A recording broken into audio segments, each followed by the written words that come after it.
या come on. हाँ नहीं अभी मॉडल्स शॉर्टलिस्ट नहीं हुई है, लेकिन आप ये वो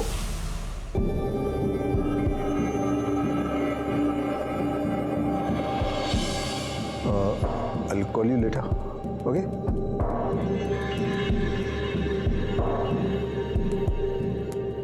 Hi, I'm Renal. Nilesh. How are you?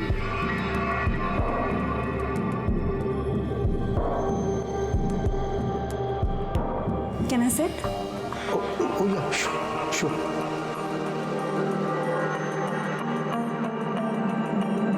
अरे वो राजेश ने बताया नहीं कि वो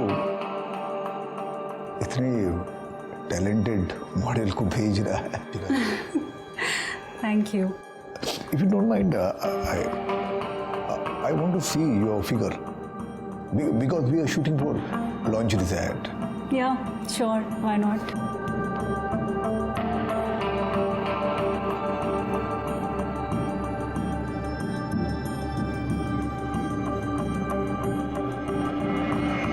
वाह, परफेक्ट। मुझे ऐसे ही फिगर चाहिए था। एक्चुअली मुझे एग्जैक्टली अंदाजा नहीं आ रहा था, इसलिए आपको कपड़े उतारने के लिए बोले। I am sorry. That's okay. Work is work. और वैसे भी, if it is related to work, I'm ready for everything. तो एक लुक टेस्ट कर ले। Sure. Why not?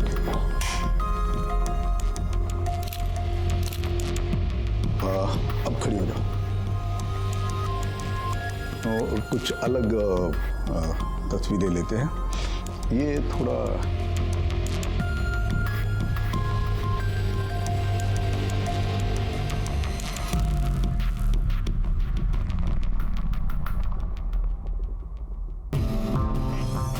ये लो।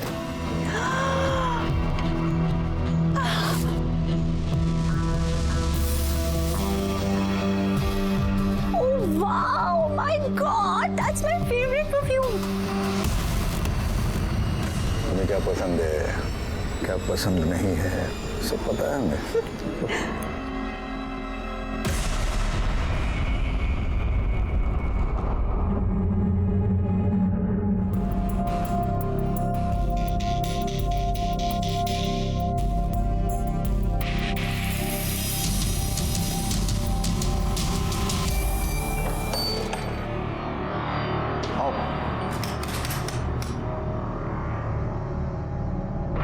कैसा लगा? अच्छा है, पर तुम्हारा होता तो ज्यादा अच्छा होता। कम ऑन यार। अरे तू दोस्त का हो या मेरा हो, क्या फर्क पड़ता है? हमें थोड़ी बसना है यहाँ पे, थोड़ी देर मजे करेंगे और निकल जाएंगे यहाँ से। गिफ्ट विफ्ट कुछ देते नहीं हो, बस एक ही चीज तुम्हारे दिमाग में रहती है, इस बार मुझे मेरा गिफ्ट चाहिए। अरे हाँ पता है ना, बहुत सारे गिफ्ट दूंगा, लेकिन मैं दूंगा ना, दूंगा। अरे ये ट्रिप गिफ्ट ही तो है, मान जाओ ना, मान जाओ ना।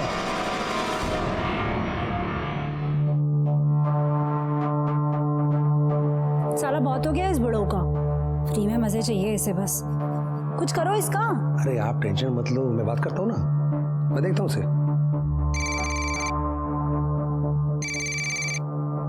हेलो। अरे ये मृणाल किधर है? सुबह से 50 फोन कर चुका हूँ मैं, एक का भी रिप्लाई नहीं है। अरे भाऊ, वो असल में क्या है कि वो मृणाल जो है ना 3 हफ्ते के लिए अब्रॉड गई है शूटिंग पे, और आप मेरे ख्याल से बिजी होगी तभी आपका फोन उठा नहीं पा रही। क्या अब्रॉड गई वो 3 वीक के लिए? हाँ। अरे मुझे तो कुछ भी नहीं बोला। अब 3 हफ्ते मैं क्या करूंगा यहाँ पे? अरे भाऊ मैं हूं ना, अरे कमाल का माल भेजूंगा, आप जैसा बोलोगे वैसा। नहीं यार,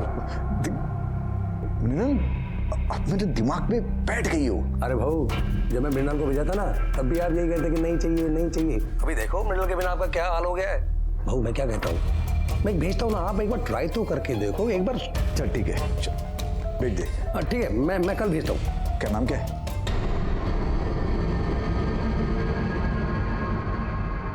महक।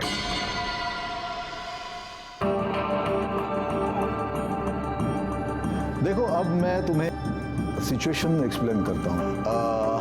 हम लोग एक मेंस परफ्यूम का ऐड बना रहे हैं, तो मैं सिचुएशन देता हूँ तुम्हें। तुम हीरोइन हो और मैं हीरो हूँ, ठीक है? मैंने वो परफ्यूम लगाया है और उस परफ्यूम की सुगंध से तुम मेरी तरफ अट्रैक्ट होती हो। Getting me? यस।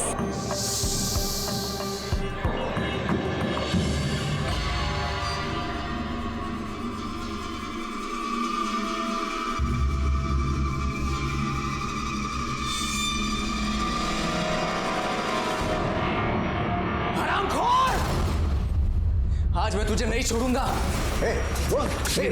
हमें बर्बाद करके लोगों के करियर बनाया तू। आज मैं तुझे नहीं छोड़ूंगा। तुझे बचाने कोई नहीं आएगा। इस उम्र में ये सब करते हुए शर्म नहीं आती? शर्म नहीं आती? चिल्ला चिल्ला चिल्ला और चिल्ला।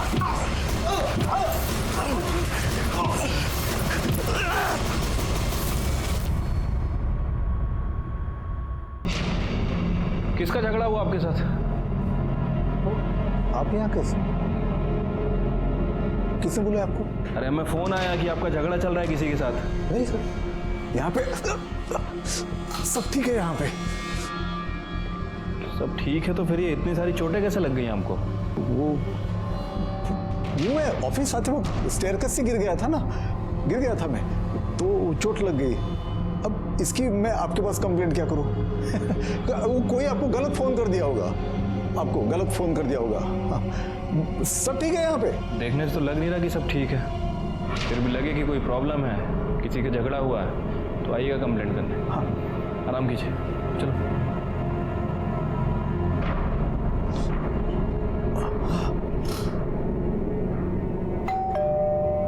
आ रहा हूँ। मैडम है बेडरूम में। बहुत उड़ रहा है ये। इतना गुस्सा क्या हुआ है? ये देखो देखो क्या भेज रहा है मुझे तो पता भी नहीं चला उसने ये कब रिकॉर्ड किया है। नहीं तो मैं तब के तभी सब कुछ बराबर कर देती। अब क्या करूं मैं? एक तो बुढ़ा वीडियो भेज रहा है और साथ में मैसेज भी भेज रहा है कि मेरे लिए कुछ करो, नहीं तो मैं कुछ करूंगा। क्या करेगा वो? कुछ करो इसका, अभी क्या, अभी कुछ करो, नहीं तो मैं कुछ कर दूंगी। टेंशन मत लो, मैं बात करूंगा ना। कुछ करोगे तुम? हाँ टेंशन मत लो। मैं बुड्ढा धमकी दे रहा है इसकी, तो मैं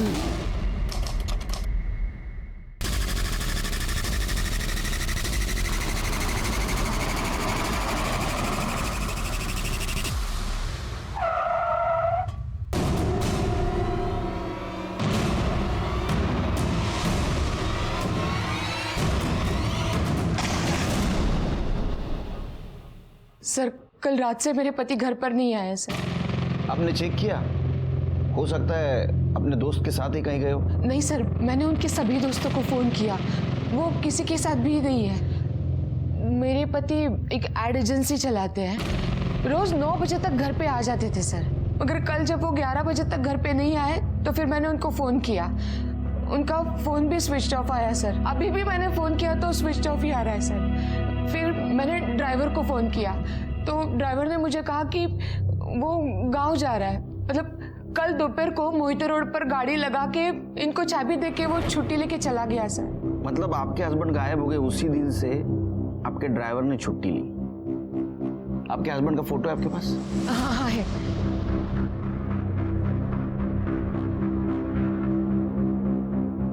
तो बिल्कुल क्लियर नहीं।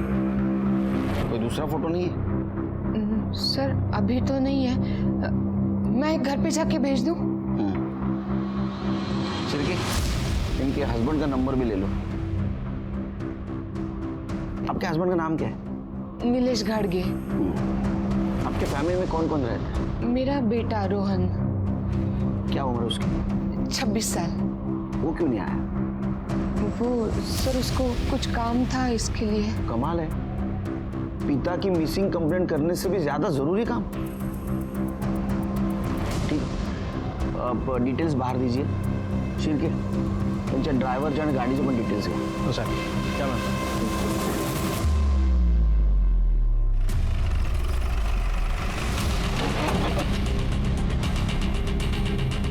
ये गाड़ी? सर गाड़ी तो यही है। एक काम करो, जरा आसपास पूछो, किसी ने गाड़ी को पार करते हुए देखा क्या? अरे भाई ये गाड़ी किसने लगाई कुछ पता है?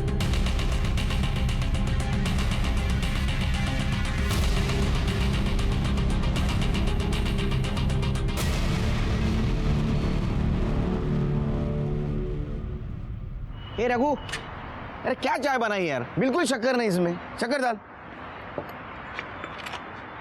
बता ना तेरे को। और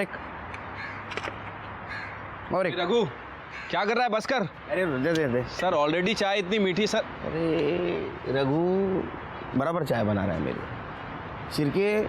हम इतने कड़वे लोगों के बीच में रहते हैं ना, कुछ दिन के बाद हम भी वैसे बन जाएंगे, इसलिए मीठे की बहुत ज़रूरत है। सर ये कोई रीज़न नहीं हुआ मीठा पीने का। अच्छा ये नीलेश मिसिंग केस का क्या हुआ? सर वो गाड़ी थी, वो वहीं पे कई दिनों से पार्क थी, लेकिन किसने पार्क की किसी को कुछ पता नहीं चला, और आसपास कोई सीसीटीवी कैमरा भी नहीं था, इसलिए अभी तक हमें भी कुछ पता नहीं चला। वैसे मैंने रत्ना से स्पेयर की लेके उस गाड़ी को फॉरेंसिक के लिए भेज दिया है। ये पब्लिक भी ना सब पुलिस पे डाल देती है। अब इतने दिनों से वहाँ गाड़ी पड़ी है, किसी को कुछ नहीं, कल एक्सीडेंट हो जाएगा फिर पब्लिक हमारे पास आ जाएगी। नीलेश के ड्राइवर का क्या हुआ?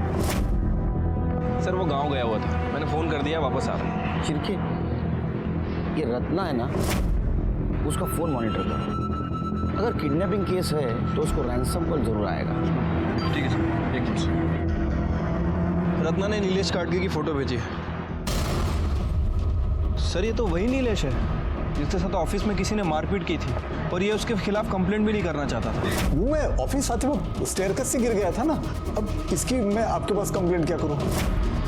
मुझे इस केस में झगड़े का और बदले का एंगल ज़्यादा लग रहा है। चलो पता करते हैं, ऐसी क्या वजह थी कि नीलेश ने मार खाने के बाद भी जिसने उसे मारा उसके खिलाफ पुलिस में कंप्लेंट नहीं की?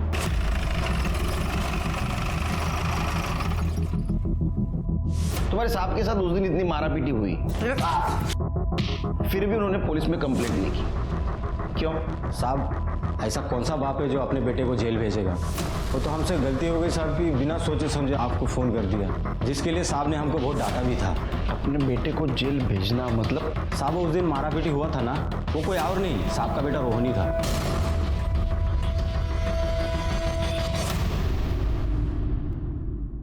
हाँ सर, मारपीट तो की थी, क्योंकि बाबा ने हमें कहीं का नहीं छोड़ा था।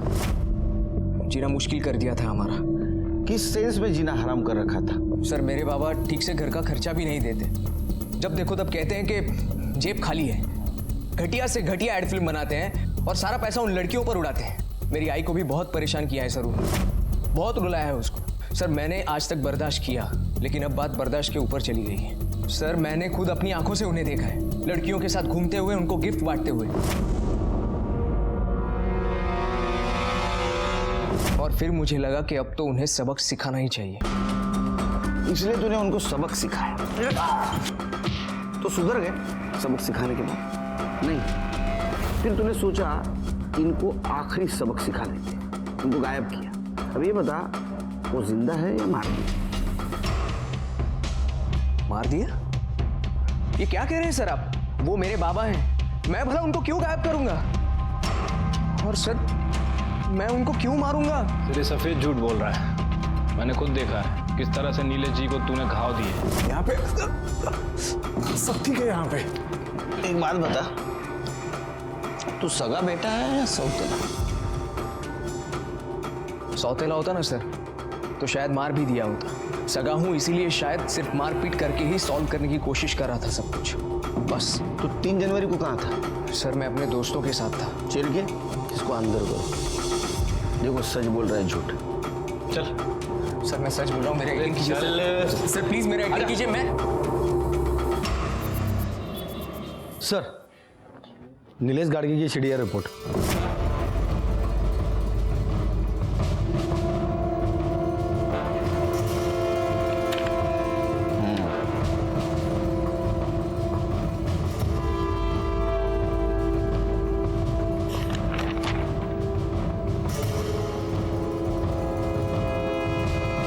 चिरकी, ये वो 3 नंबर है जिसमें 3 हफ्तों से लगातार नीलेश टच में था। पता करो किसके नंबर है, और ये भी पता करो जिस दिन नीलेश गायब हुआ उस दिन उसने किसके साथ बात की थी, और उसका मोबाइल लोकेशन भी निकलवा। ठीक है सर।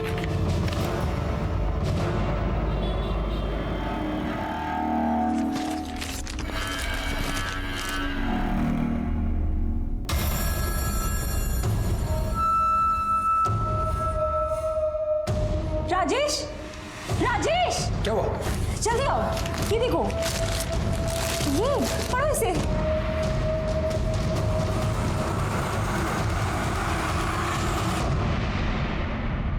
हे बघ मी आधीच टेन्शनमध्ये. अब वो टेंशन में एक चाय एक्स्ट्रा पी ली तो क्या हुआ, और वो भी बिना शक्कर की पी. यार कितना शक करोगी मुझ पे.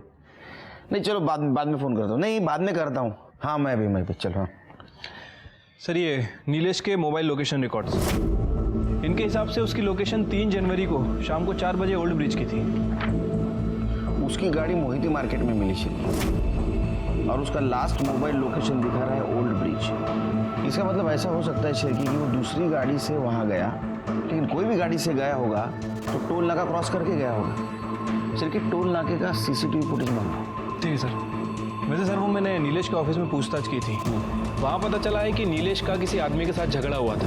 उसने नीलेश को काफ़ी धमकाया भी था, और नीलेश के ड्राइवर सैजू ने नीलेश को बचाया था. सर जिसने धमकी दी थी उसका नाम है धीरज साठम, पेशे से ऑर्गेनाइजर है, इवेंट ऑर्गेनाइजर. पुलिस स्टेशन बोला. ठीक है सर नीलेश गाड़ी का ड्राइवर सही जो आया है. इंस्पेक्टर साहब, मैं अपने सांप को गायब नहीं किया. अगर करता तो आपके बुलाने पे खुद यहाँ चल के नहीं आता. तू नहीं आता तो तेरे को लेके आते, समझे. 3 जनवरी को तू नीलेश के साथ था.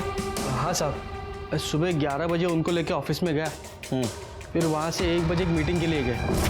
वहाँ से वापस आते वक्त 2 बजे साहब को किसी का फ़ोन आया, तो उनको उन्होंने वहीं पे बुला लिया मीटिंग को. किसका फोन था.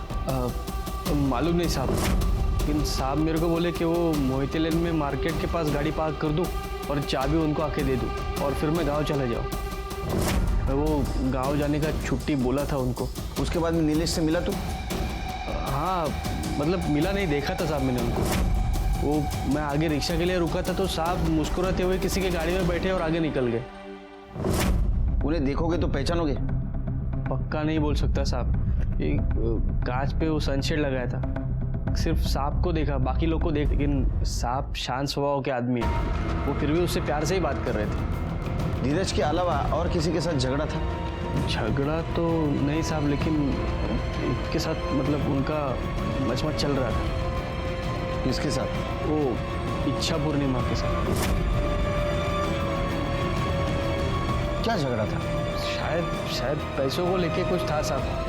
2 जनवरी को रात 9 बजे साहब आश्रम में थे. मैं बाहर उनका इंतजार कर रहा था, इतने में अंदर से झगड़े की आवाज़ आई. देख मेरे सारे पैसे मुझे वापस चाहिए, और अगर मेरे साथ शांति करने की कोशिश की ना तो सारी दुनिया को बता दूंगा कैसी इच्छा पूर्णिमा है तू, और तेरे सारे काले धंधे में सारे लोगों के साथ. अपने औकात में रह, समझा. पता है ना किसके साथ बात कर रहा है तू. मेरी पहुंच ऊपर तक है. सिर्फ 2 मिनट लगेंगे तुझे खत्म करने के लिए. सुन, इसे यहाँ से बाहर फेंक दे, और दोबारा आश्रम के आसपास भी दिखा ना तो हाथ पैर तोड़ देना इसके.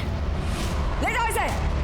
ये ठीक नहीं किया तूने. मैं देख लूंगा, मैं सबको देख लूंगा. ठीक है तुम जा सकते हो, जब तक केस चल रहा है शहर से बाहर नहीं जाने का. हाँ साहब. शिरके, ये नीलेश की गाड़ी हमें मोहिते मार्केट में मिली. उसके मोबाइल का लास्ट लोकेशन ओल्ड ब्रिज था, और ये सैजू के कहने के मुताबिक वाइट कलर की है साहब. एक काम करो, मोहिते मार्केट से लेके ओल्ड ब्रिज तक का सारा सीसीटीवी फुटेज निकालो, देखो उसमें गाड़ी मिलती है क्या. ठीक है सर. उससे पहले मेरी एक इच्छा हो रही है, इच्छा पूर्णिमा से मिलने की.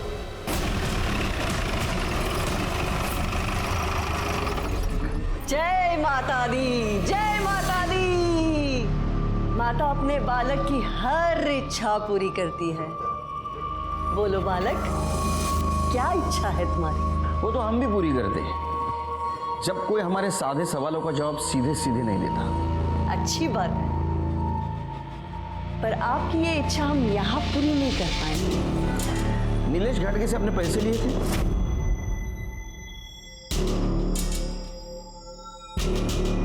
पैसे नहीं, दान दिए थे उसने इस आश्रम के लिए.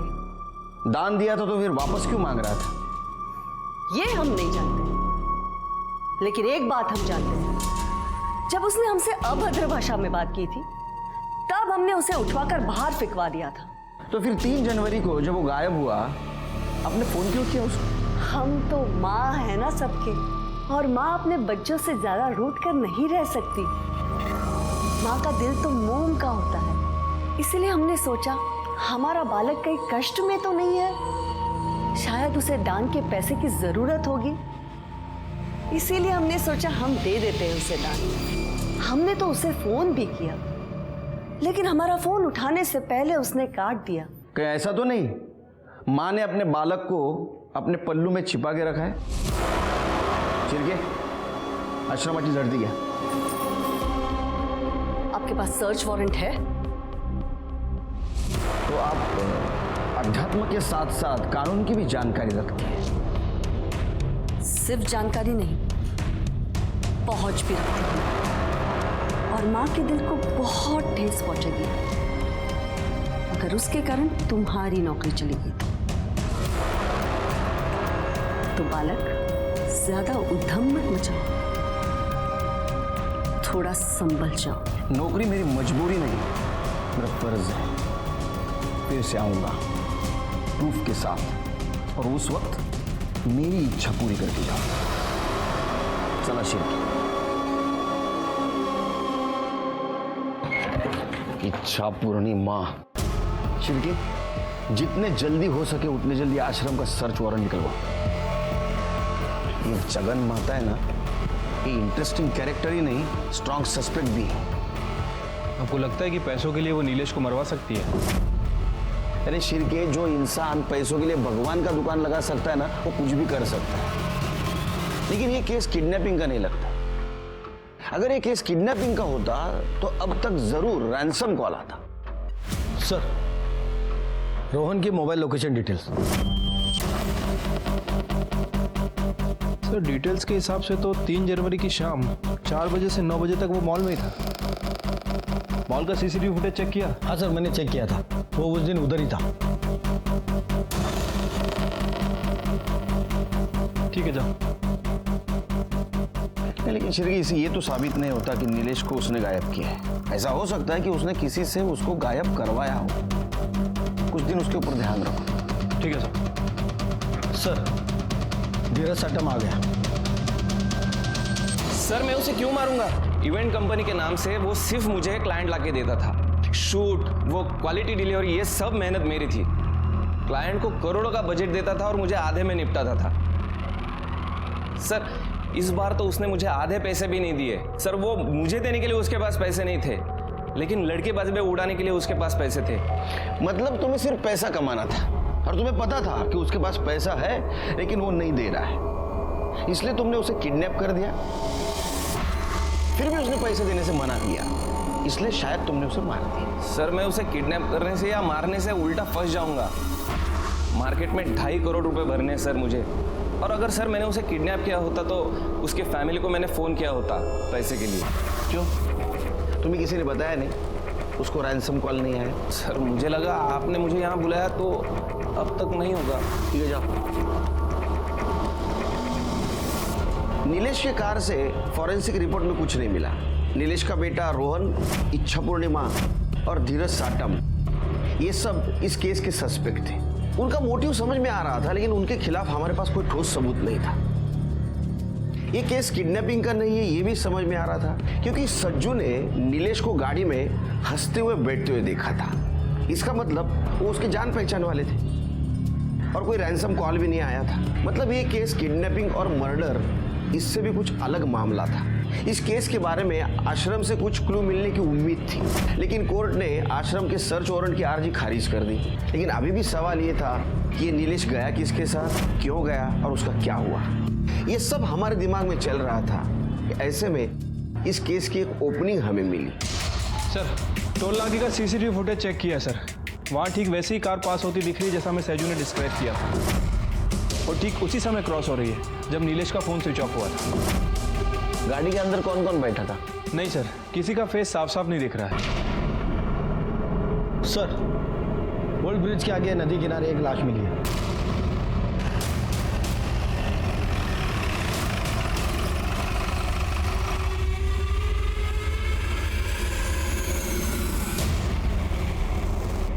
बॉडी कई दिनों से पानी में थी सर, इसीलिए पूरी तरह से डिकम्पोज्ड हो चुकी है, और मछलियों ने काफ़ी ज़्यादा हिस्सा खा भी लिया है। यहाँ के लोकल मछुआरों ने हमें फ़ोन किया और उन्होंने बाहर निकाला। हमारी पैरामेडिक्स टीम के मुताबिक जिस टाइप का ये बॉडी है, उस हिसाब से ये नीलेश की बॉडी हो सकती है।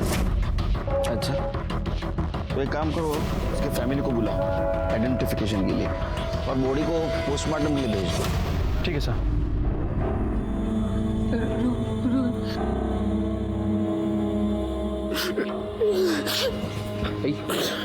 आई शांत हो। ये कुछ सामान मिला है।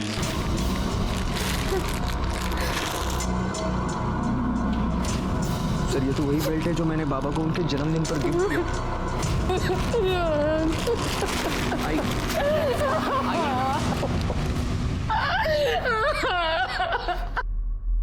शिर्के, ये बेल्ट और चेन के पहचान से ये नहीं साबित होता कि ये बॉडी नीलेश की है।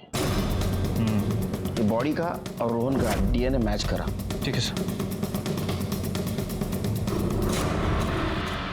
सर, नीलेश के कॉल रिकॉर्ड में जो 3 नंबर मिले थे उनमें से 1 नंबर धीरज का है। बाकी के 2 नंबर किसी राजेश पाटिल और रति शिंदे के नाम रजिस्टर्ड है। इन दोनों के साथ नीलेश लगातार टच में था, लेकिन रति शिंदे के साथ पिछले 1 महीने से उसका कम्युनिकेशन बंद है और राजेश पाटिल के साथ 3 जनवरी को उसने आखिरी बार बात की थी। दोनों को पुलिस स्टेशन बुला। सर, मैंने दोनों का फ़ोन ट्राई किया, लेकिन दोनों का ही फ़ोन बंद है 3 जनवरी के बाद। कितने तारीख से? 3 तारीख से। 3 जनवरी। Yes sir. मतलब जिस दिन नीलेश गायब हुआ। हाँ सर। एक और इंटरेस्टिंग बात, नीलेश का फ़ोन बंद होने से पहले उसके फ़ोन पर किसी यास्मीन का कॉल आया था। ये यास्मीन यही नया नगर में ब्यूटी पार्लर चलाती है। और ये राजेश पाटिल और रति? सर, ये राजेश सतारा का रहने वाला है और रति संगमवाड़ी में रहती है। तुम एक काम करो शिर्के, तुम यास्मीन के पार्लर जाओ, मैं रति से जाके मिलता हूँ। तुम्हारी रति मैडम है क्या घर में? रति मैडम? जी आप मृणाल मैडम की बात कर रहे हैं? मृणाल? जी, रति मैडम ही मृणाल मैडम है। उन्होंने वो मॉडलिंग के चक्कर में अपना नाम मृणाल कर दिया है कि घर में? जी अभी तो वो घर में नहीं है, 5 दिन पहले ही निकल चुके हैं यहाँ से। बोल के गई थी कि किसी शूटिंग पे जा रही हूँ। अकेली गई है? नहीं साहब, वो राजेश पाटिल साहब भी थे ना साथ में। राजेश पाटिल? वो भी मॉडलिंग करते? नहीं साहब, वो तो पिछले कुछ दिनों से यही रहते हैं मैडम के साथ। रिलेटिव है? नहीं साहब, दरअसल बात यह है कि वो कुछ अलग टाइप के फ्रेंड है। राजेश साहब का अपना भी काम धाम चलता है, वो नेता वेता लोग के साथ भी, और मैडम का पूरा काम वही देखते हैं।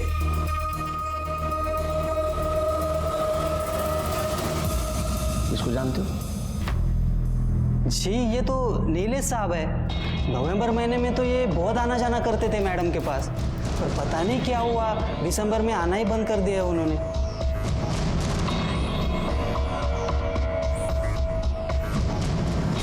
तुम्हारा नंबर दे दो। मेरा नंबर?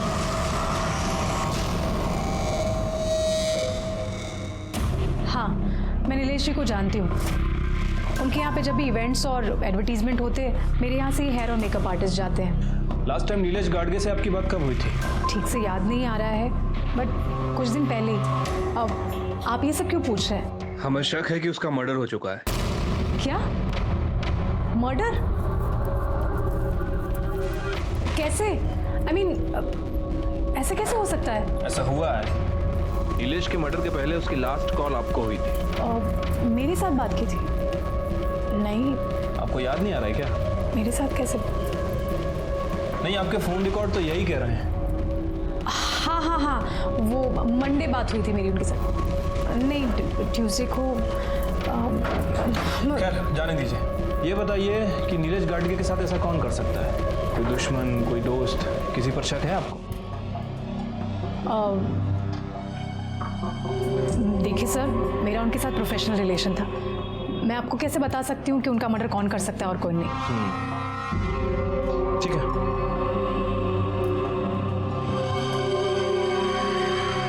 अच्छा, यास्मीन ने कुछ बताया? हाँ सर, ये यास्मीन कह रही है कि इसके साथ नीलेश का प्रोफेशनल रिलेशन था। वैसे काफ़ी ओवर एक्टिंग कर रही है सर ये। अच्छा, ध्यान रखो उस पर। ठीक है सर। रोहन के डीएनए टेस्ट से पता चला कि वो बॉडी नीलेश की ही थी, और पीएम रिपोर्ट से ये पता चला कि नीलेश का मर्डर गला दबाने से हुआ है, और वो भी 3 जनवरी को शाम 4 से 6 बजे के बीच में। यानी ऐसा हो सकता है कि उसको ओल्ड ब्रिज पे मारा गया, बाद में पानी में फेंका और बॉडी बहते बहते दूर चली गई। लेकिन सवाल ये अभी भी था कि क्यों और किस लिए। ऐसे में हमें और एक इन्फॉर्मेशन मिली कि राजेश के क्रेडिट कार्ड से गोवा के लिए 2 फ्लाइट की टिकट बुक की गई है, राजेश पाटिल और रति शिंदे के नाम से। हमने तुरंत गोवा पुलिस को इन्फॉर्म कर दिया और उन्हें कहा कि जैसे ये दिखाई दे हमें इन्फॉर्म कर। अरे यार,